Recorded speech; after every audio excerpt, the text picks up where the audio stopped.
మహానాడు వేడుకలు వెంకటగిరి నియోజకవర్గంలో అంగరంగ వైభవంగా జరిగాయి. ఎమ్మెల్యే కురుగొండ్ల రామకృష్ణ ఆధ్వర్యంలో నియోజకవర్గ వ్యాప్తంగా 12 క్లస్టర్ల పరిధిలో 45వ వర్చువల్ మహానాడు కార్యక్రమాన్ని ఘనంగా నిర్వహించారు. కార్యకర్తలకు ప్రయాణ ఖర్చులు తగ్గించాలనే సదుద్దేశంతో సీఎం చంద్రబాబు రాష్ట్ర వ్యాప్తంగా 1875 క్లస్టర్లలో వర్చువల్ విధానంలో మహానాడు నిర్వహించారని కొనియాడారు. ఉచిత బస్సు ప్రయాణంతో పాటు మహిళా సాధికారితకు ప్రభుత్వం పెద్దపీట వేస్తుందన్నారు. ప్రతి కుటుంబంలో పిల్లల చదువుల కోసం ఆర్థిక భరోసా కల్పిస్తుందని తెలిపారు. రాష్ట్రాన్ని పేదరికం లేని రాష్ట్రంగా తీర్చిదిద్దడమే కూటమి ప్రభుత్వం ముఖ్య ఆశయమని స్పష్టం చేశారు.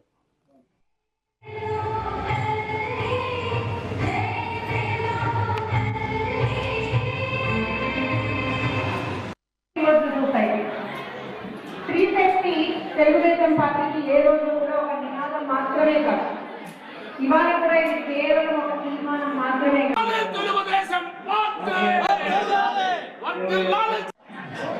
45వ మహానాడు జరుపుకుంటా ఉన్నాం.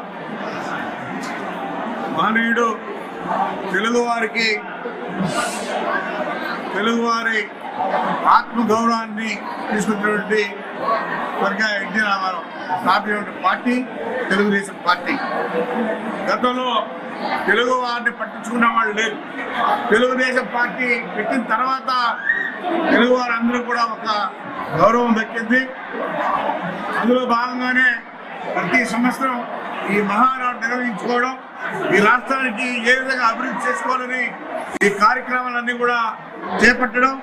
అదేవిధంగా గతంలో స్త్రీలను గౌరవించింది స్వర్గీయ ఎన్టీ రామారావు.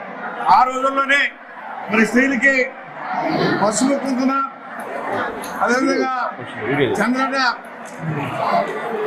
స్త్రీలకు టీడీపీ గౌరవించింది. ఆస్తిలో సమాన హక్కు.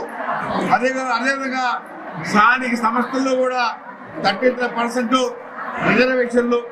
అదేవిధంగా మహిళా పద్మ యూనివర్సిటీ, అదే ఉద్యోగ ఆర్థిక సహకారం, అదేవిధంగా డ్వాక్రా విప్లవం, అన్ని రకాలుగా కూడా చేసింది తెలుగువారి.